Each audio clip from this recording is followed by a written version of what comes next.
faith and science. Can you believe in both?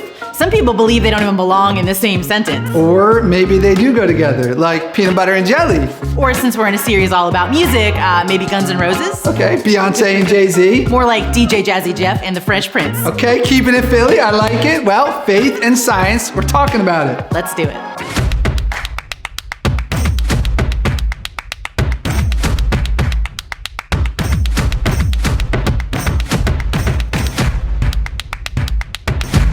Well, hey everyone, my name is Emily and I'm the pastor for Epic Online, and welcome to another episode of Epic Everywhere, a church experience designed to help you grow in your faith no matter where you're at on your spiritual journey. And hey, it's a great day to be here. We're so glad that you're hanging out with us. Make sure that you take time to like, comment, and subscribe, and give it up for my co-host today, Mr. JDC, the Justin De La Cruz. What's up, Justin? Hey, I'm honored to be here with you. Feel like I made it. Dust the shoulders off. Let's go. I'd like to thank God, my mom, your mom. This is a great opportunity. Well, we are glad that you're here, and it is a big deal. You actually get the honors of dropping the needle on our background music today. I've seen this done. I've been watching all series long, so here we go.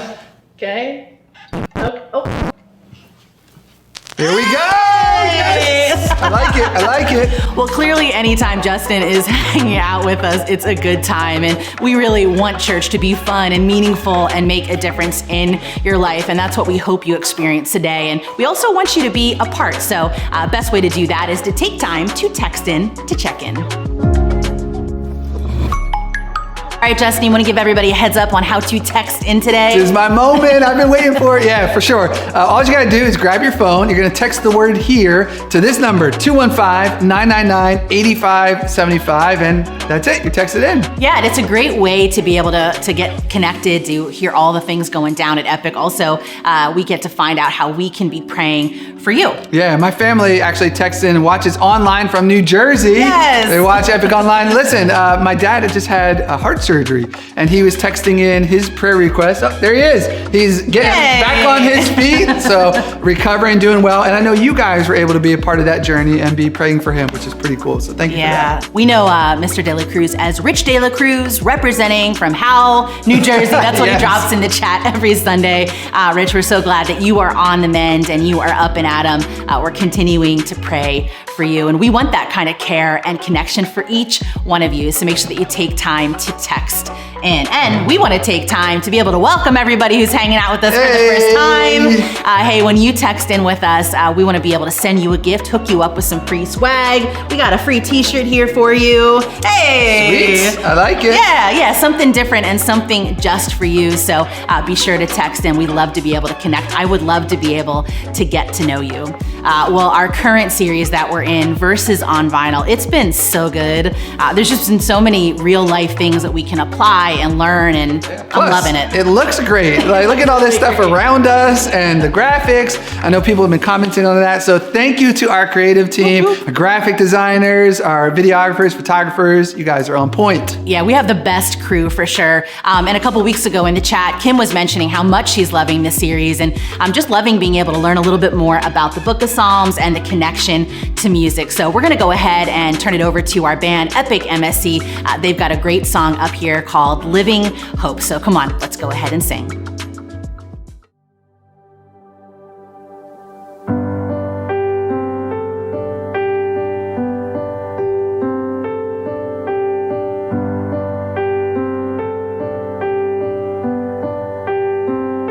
How great the chasm that lay between us, how high the mountain I could not climb. In desperation, I turned to heaven and spoke your name into the night. Then through the darkness, your loving kindness tore through the shadows of my soul. The work is finished, the end is written. Jesus Christ, my living hope. Who could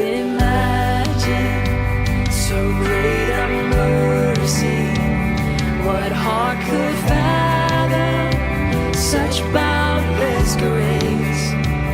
The God of ages stepped down from glory to wear my sin and bear my shame.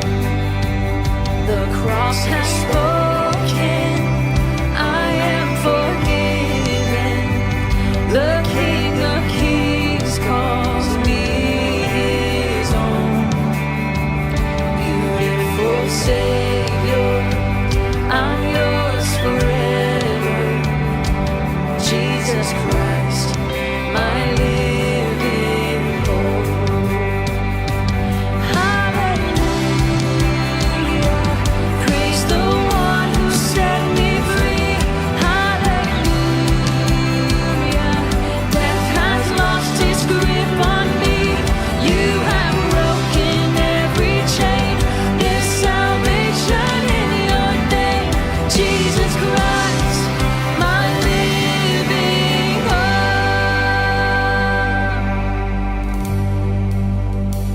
Then came the morning that sealed the promise. Your very body began to breathe. Out of the silence, the roaring lion declared the grave has no claim on me.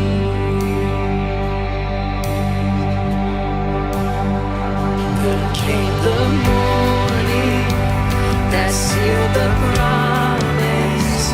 Your very body, it began to breathe. And out of the silence, the roaring lion declared the grave has no claim on me. No, Jesus, yours is the victory.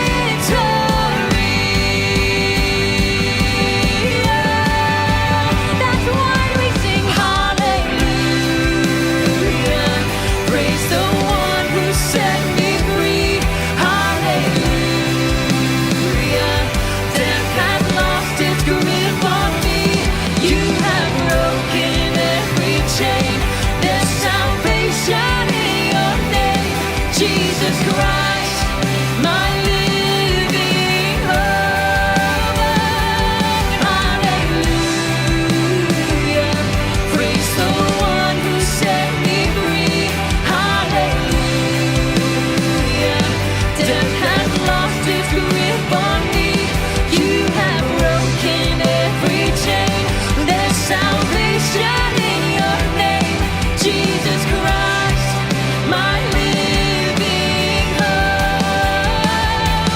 Jesus Christ, my living hope.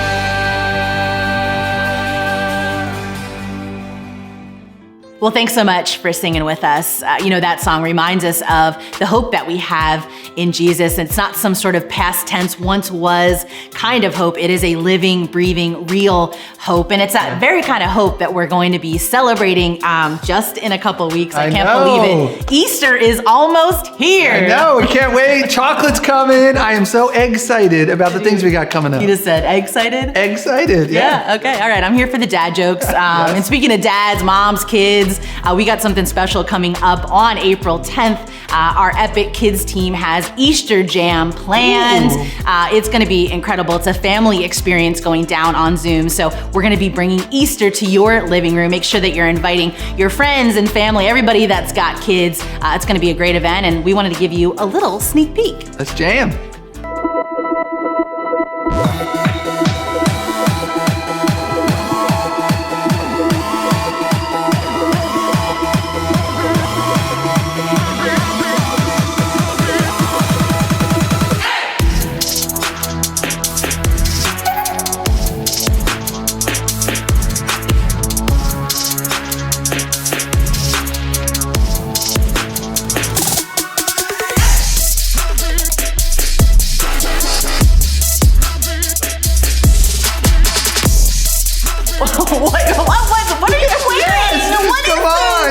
talk about Easter jam without some glow sticks. So I got a party pack here, Emily. you did. Yes, this is for you. Come on, put it Okay. on. All Let's right, go. all right. Representing Epic Kids. Here's some glow sticks for Okay, you. I like it. Yep, and or maybe you want some of these guys here. There's so much stuff. Easter jam. Jeez.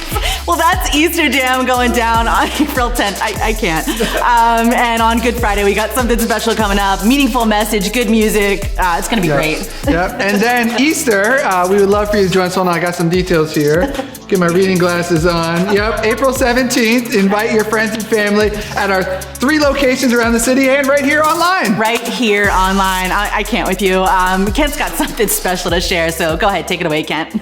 Hey fam, believe it or not, we're just a few weeks away from my favorite weekend of the year, Easter. 1, it's like the Super Bowl church. 2, it usually involves a lot of chocolate, so got my vote. And whether you're a big chocolate fan or not, I want to ask you to help make this Easter special by doing 2 things. Number 1, invite. You know, 70% of the people who come to Epic came because they were invited by a friend. Now, every Sunday is a good day to invite someone to do church with you, but Easter, that's like the best day of all. Whenever you find something that really makes a difference in your life and you think it's really good, you can't help but want to share that with the people you care about most. So, share it. Like invite someone to watch with you, or if you're local, invite someone to sit with you. Share and invite someone to Easter. You have no idea how God might use that invitation in that person's life to really make a difference. So number 1, invite. The second thing I want to ask you to do to help make this Easter special is to give. Easter is a celebration of the most generous act of all time. I mean, Jesus gave his life so that we could have life. I mean, think about that. That's amazing. And it's only proof that God has only ever given his absolute best for us. Now, I don't know about you, but there's something about that inspires me to want to give my absolute best as well. One way you can do that is by participating in our Easter offering. 2 times a year, Christmas and Easter, we ask everyone to give above and beyond their regular giving in a special offering that helps us move the ball forward and keep reaching as many people as possible. This year's special because after 2 full years, we're finally meeting weekly again. And what that means is that we're gonna be able to reach more people than we've been able to all through the pandemic. In some ways, it feels like a fresh start. Remember, our vision is to reach every person in the city. Why? Because every person matters. That's a big vision, and here's what I know. Whenever we give, we're not giving to fund what is. We're giving to fund what will be. So this Easter, as we hit the restart button, man, join me in giving so that we can reach those who aren't here yet. So, invite someone to Easter and give them the Easter offering. You'll be glad you did. Well, thanks in advance for praying as we head towards the Easter offering. And we continue to be overwhelmed by the amount of love and hope that people in our city are experiencing because of your generosity. And hey, we have a big vision as a church, reaching after every single person in the city. And we're trusting God every step of the way. And hey, he has a part for you to play in this story. So if you'd like to give today, you can go ahead and text the word give to the number right on the screen. Well, it's time to get to our message today. We're talking about faith and science and how do they go together. So let's get to it.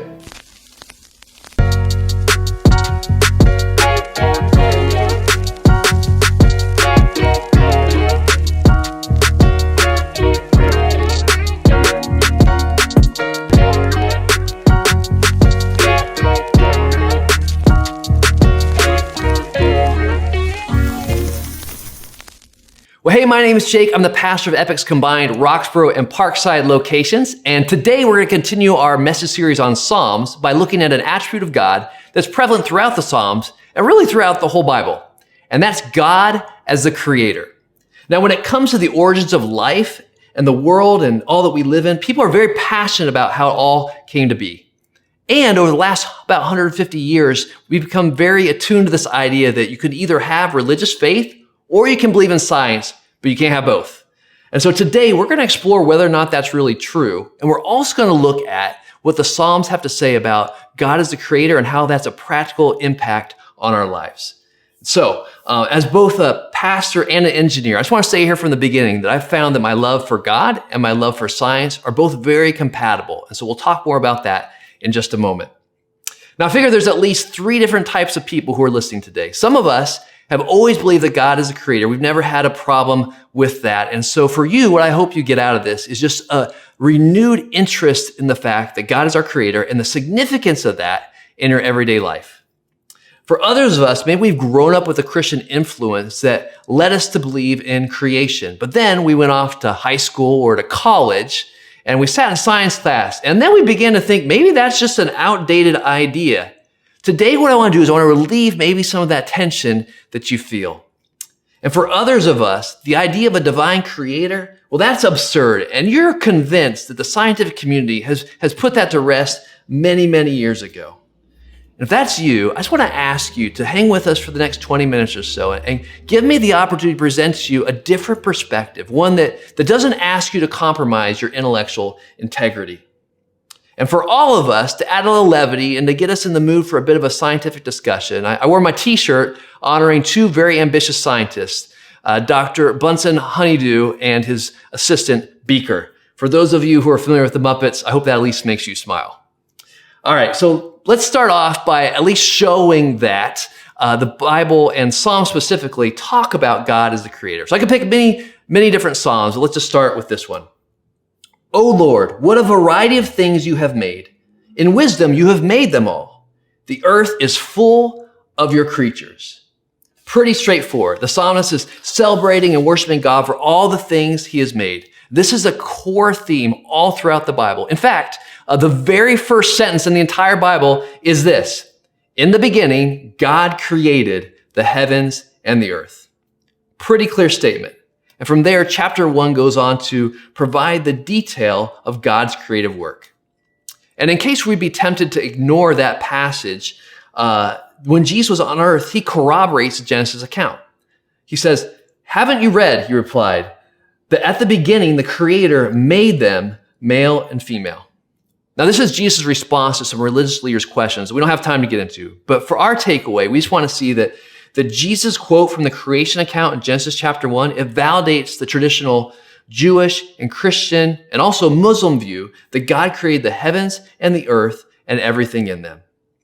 So we'll talk more about the role of God as the creator in the Psalms and the profound significance that should have on our lives. But first we need to discuss whether or not this whole idea is even plausible in the 21st century. So the introduction of evolution came through Charles Darwin's famous book, The Origin of Species, published in 1859. Generally speaking, this is the idea behind Darwinian evolution. All organisms, which are things that are alive, compete for resources to live, but some organisms have traits that give them a competitive advantage. For example, a giraffe with a long neck can reach fruit on trees much more easily than a giraffe with a shorter neck. So since organisms pass along their favorable traits to their offspring, over time, those organisms with favorable traits will ultimately take over. Or, as you've probably heard it said before, survival of the fittest.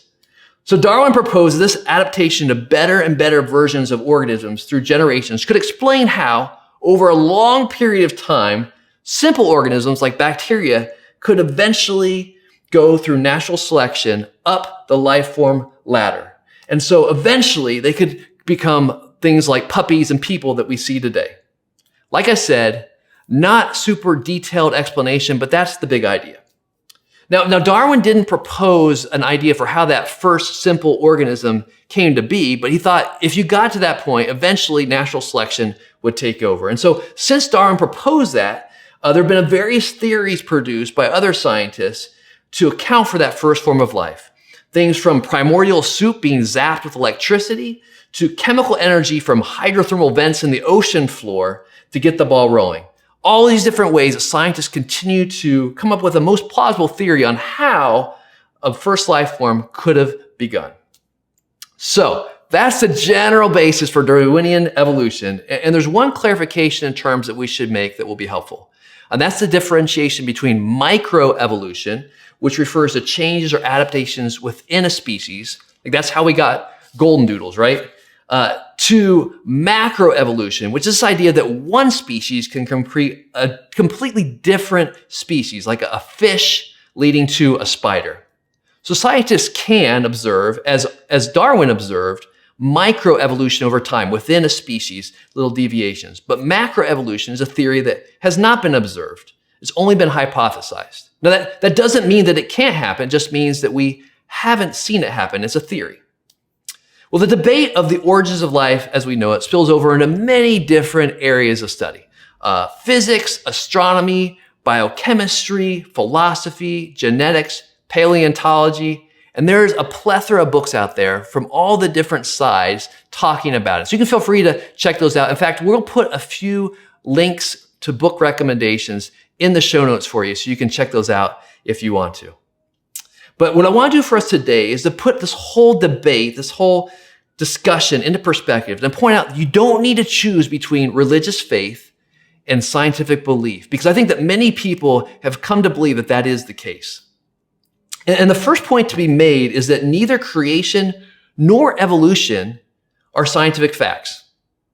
Now, I know that puts some of people into a fury because they are so convinced that the scientific evidence is overwhelming for their belief system. But let's try and consider this objectively. Science, by definition, is based upon observation and experimentation. So for creationists, they can never go back and observe God creating the earth.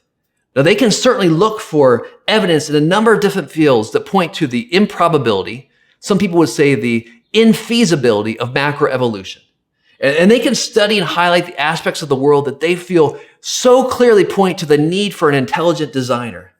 But no matter how strong the case they can make, creationism can never be proven scientifically. And similarly for evolutionists, they can't prove how that first life originated because they can't go back and see the events taking place. And they could never prove that small mutations over time resulted in the evolution of different species. Now, they can look for evidence in the fossil record. They can attempt to create life from inanimate elements in a lab. They can theorize about the laws of nature and the probability of spontaneous life. But evolution can never be proven scientifically. So neither theory can be proven, but the advocates for both believe that they really do have the best case. The thing is, when both sides get together to present their evidence, typically those debates, they don't end in everybody agreeing with each other. And the reason why is because our preconceived notions inevitably affect our interpretation of the evidence. For example, humans and pigs share about 98% of the same DNA. Now, evolutionists look at that evidence and they say that's strong evidence that pigs and humans are close evolutionary relatives. Now, creationists look at that very same evidence and say, oh, this is very strong evidence of intelligent design by the same common creator. So the chair and the sofa in my living room, they might look a lot alike. They might have a lot of similar characteristics, but that doesn't mean that my sofa evolved from a chair. It means I got both of them from IKEA, the same maker. So same evidence, different conclusion. And so that's a big reason why it's rare to find a productive, open-minded discussion on these issues because of what we call confirmation bias.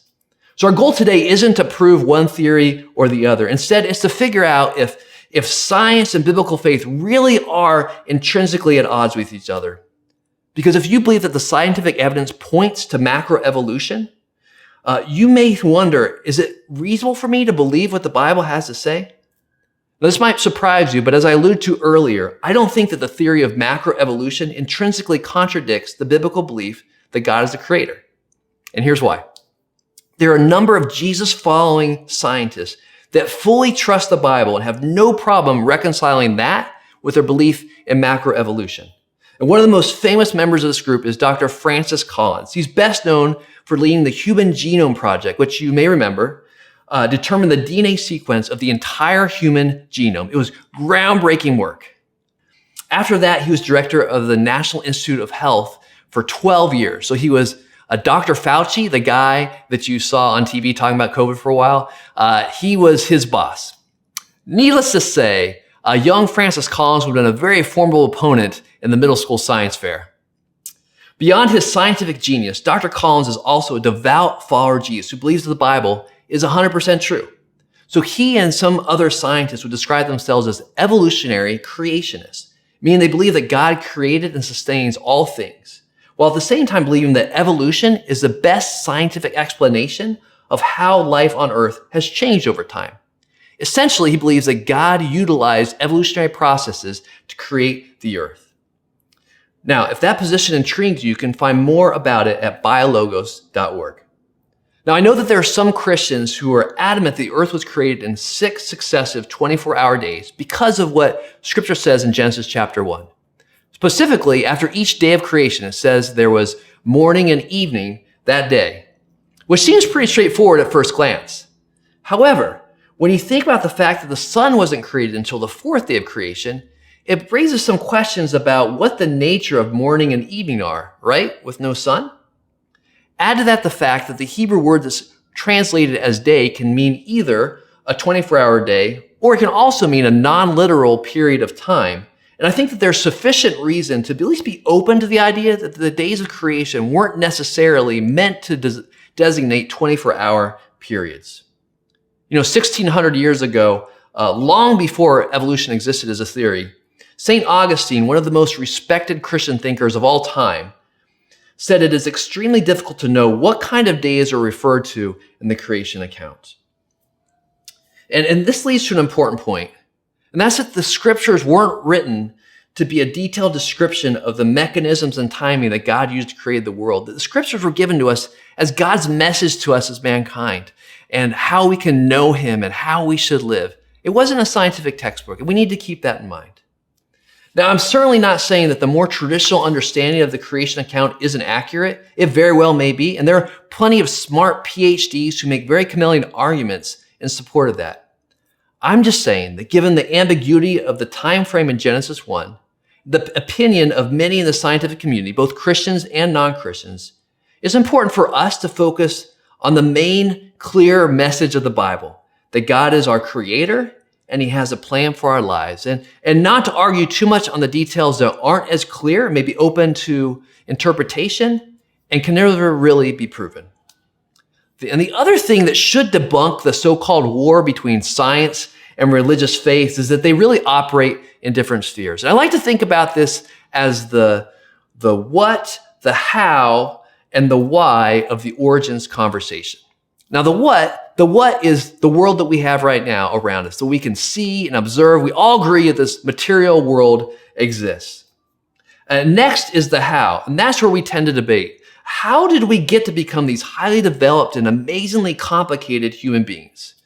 So we can hypothesize about how we got to this point, but as we said before, we can never prove it scientifically. We can just offer up our best theory. And finally, that leads us to the question of why. And this is where religious belief and worldview come into play. Because even if we all agreed that a single cell eventually evolved over time into Jack and Jill, the more practical, important question for our day-to-day lives is why?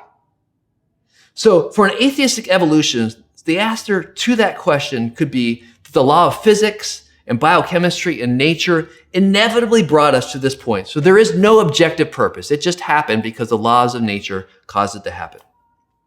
Now, I suppose that's a logical possibility, but I think that for many of us, it just doesn't answer all of our questions. Why do we have compassion? Why do we want to help others if we got to the top of the food chain by survival of the fittest?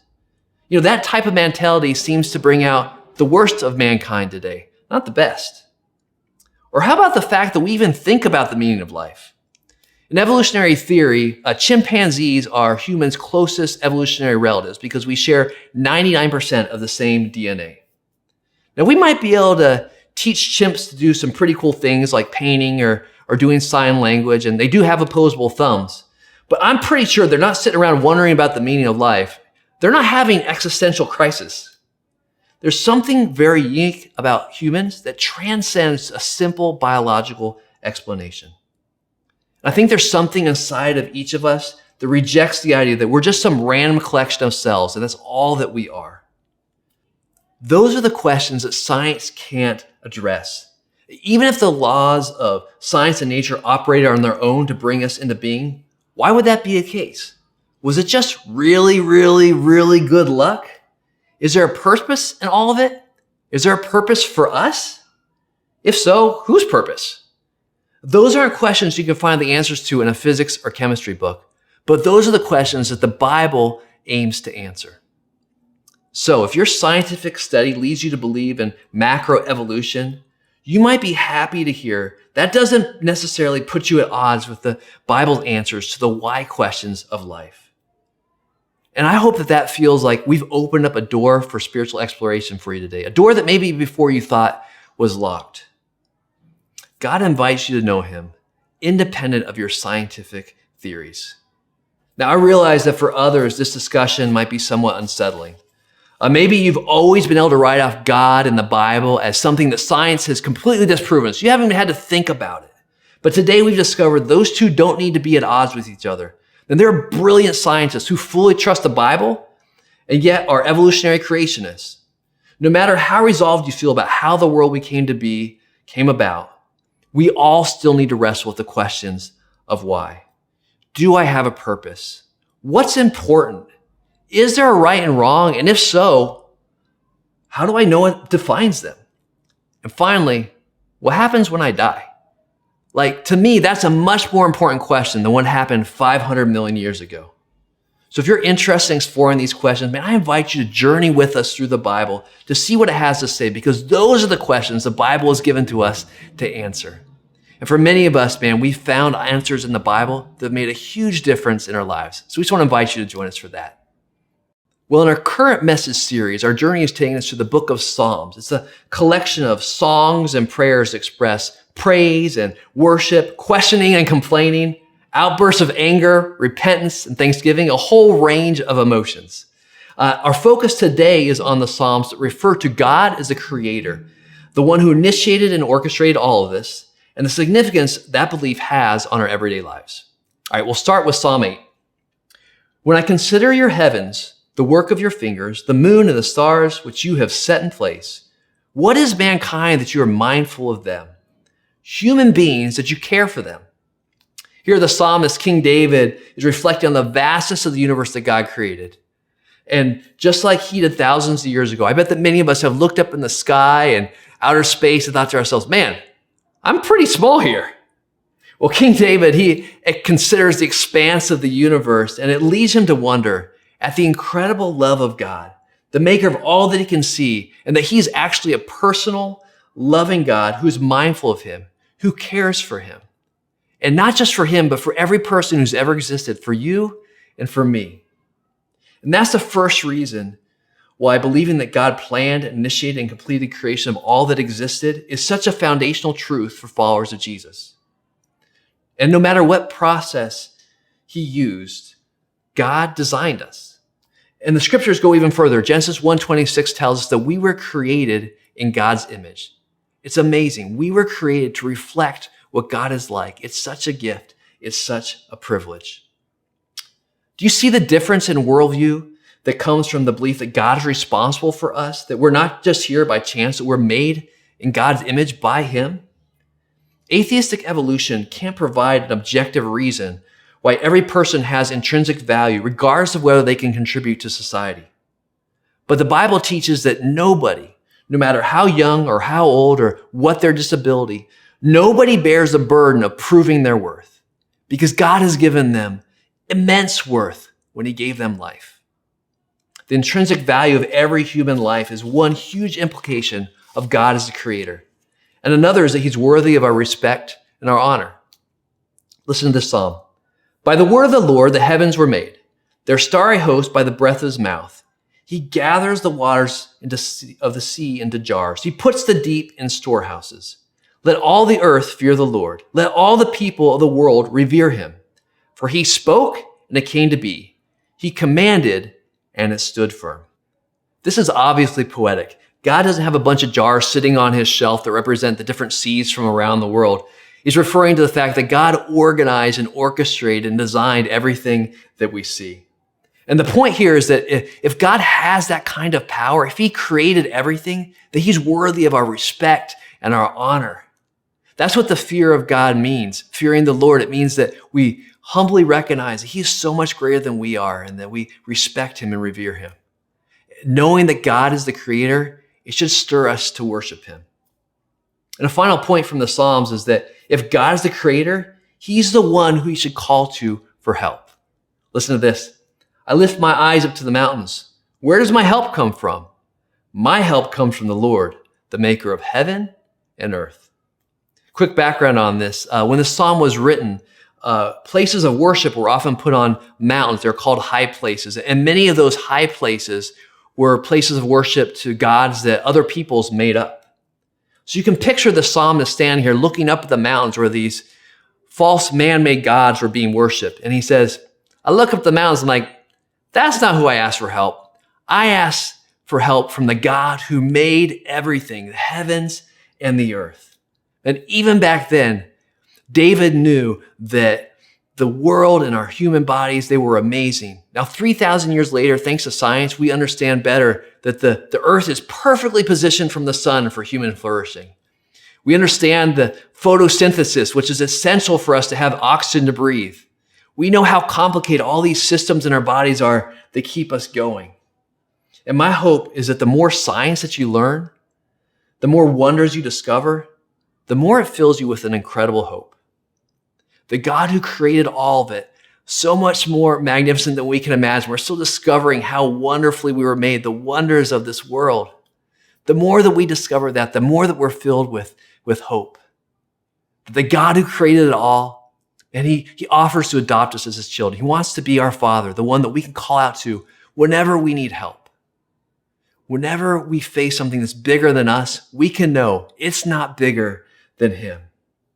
So I hope that remembering that God is the creator, it keeps all of us from praying ho-hum, just going through the motions, checking a box prayers. We need to remember we're talking to the God who created the heavens and the earth and everything in them. And when we remember that, it should build our faith. It should fill us with hope. All right.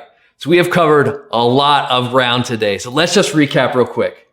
We saw that the Psalms and all scriptures are built on the foundation that God is the creator of all things, and he designed and created us, human beings, specially in his image. We discussed that although many have tried to pin religious belief against science, well, the Bible, first of all, wasn't written to give a detailed description of the mechanisms through which the world was created. We also saw that both divine immediate creation and gradual evolution are theories that can't be proven scientifically, since science is built on experimentation and observation. And frankly, none of us were there when it all went down. We also saw that scientific theories attempt to explain how things came to be, but science doesn't address the more pertinent questions of our everyday life. Why are we here? And so no matter your theory on the how this all came about, the Bible teaches that God willed and directed the process, and he wants you to discover your purpose in this world through relationship with him. So here's what I hope you'll take away. If you've come to believe that the Bible is true, then I urge you to live out the implications of God as a creator, the ones that the psalmist reminded us of. That the creator God cares for you uniquely among everything else that he has made. And let the greatness of him as the creator move you to honor and worship him in every area of your life. And finally, may you call upon him in your time of need, confident that he is your all-sufficient helper. Now, if you're unsure of what to make of God in the Bible, maybe even you're highly skeptical, there's two things I hope you'll take away. One, scientific beliefs don't preclude you from a relationship with God. He's inviting you into one. And two, Epic Church is a place where you're welcomed and you're invited to explore what the Bible and Jesus are all about. You know, the defining characteristic of Christians, of followers of Jesus, should be their love. And my prayer is that that love is what you experience as you engage with our church. Let me pray for us. Father, I know that the topic of creation and origins can be a really tense one and even difficult for us to talk about, Lord. And I know that probably today, God, we talked about some things that were new information for some of us. So Lord, I pray that in the hours and the days to come, that you bring to each of our minds exactly what we need to hear. Lord, for those who have always thought that you must be unrealistic and impossible because of their scientific beliefs, I pray that they would feel the opportunity and take the opportunity to explore what a relationship with you could look like, what the Bible actually says. God, for those who have struggled with a tension between their scientific beliefs and religious faith, I pray that they would see today that those two can walk together hand in hand. God, and finally, for those who have believed you as a creator. God, I pray that that wouldn't just be an empty bit of knowledge, but it'd be something that impacts our life in a profound way each and every day. You're great, you personally love us, and you're accessible to us to call upon when we need your help. So God, thank you for all these things. In Jesus' name, amen. Well, I hope that our time here today will spur on some really great conversations between you and your friends. This is interesting stuff. Have a great one. Well, Jake, thank you for a great explanation about how faith and science are compatible and how science really is an exploration of the creation that God has gifted us with. And we continue to figure stuff out and find exciting things. And it's so cool to be able to see how those two things work together. Yeah, such a great message, such a great day. And we've got something big coming up next week, April 3rd. Actually, something that's been in the works for like 2 years now. We are back to offering weekly in-person services. And in addition, we'll be here online every week. We'll be here every week like we always are, but we are returning back to in-person gatherings next week on a weekly basis at our 3 locations across Philadelphia. It's so exciting, Justin. It is. We can't wait for that. And we would love for you to show up if you're around the Philly area. That's right. Well, we got 3 action steps for you today. Number 1. Number 1, hey, make sure that you take time to share this with somebody. There's a lot of people that you know that struggle with that relationship between faith and science. So share it and see what God does. Number 2. Number 2, be praying about the Easter offering and how you can be involved. And number 3. Number 3, be in person next week, April 3rd, and invite people to hang out with you. It is going to be a blast. We got all the details up at epic.church. And hey, if you're not in the Philly area, join us right here. We can't wait to see you then. It's always a party. And if you're new, stick around. Pastor Kent has a little video for you, but we are going to get into some more glow sticks. So Emily, back on with the headbands. Here we go. All right, Can you guys hit that EDM music again from Easter Jam? Turn that. There we go. All right. Come on. Let's go. Do the raves. Come on. Take us out. Take us out. Well, hey, thanks again for doing church with us today. If you're new, we're glad you're here. I want you to know we do church like this online every single week, and we'd love for you to be a part. Now, if you're local, we have large in-person gatherings at locations in and around the city called Epic Live. It's a full-on party, so check out our website for a location nearest you. Now listen, we'd really love to meet you, so I want to personally invite you to the welcome party. It's an opportunity for us to connect, hear some of your story, and share some of ours. So text the word HERE to the number on the screen, and we'll get you all hooked up. Hey, I really do believe that God has an incredible plan for your life, and we just want to do our part to help you discover what that is. Thanks again for hanging out with us today. We'll see you again live or online next week.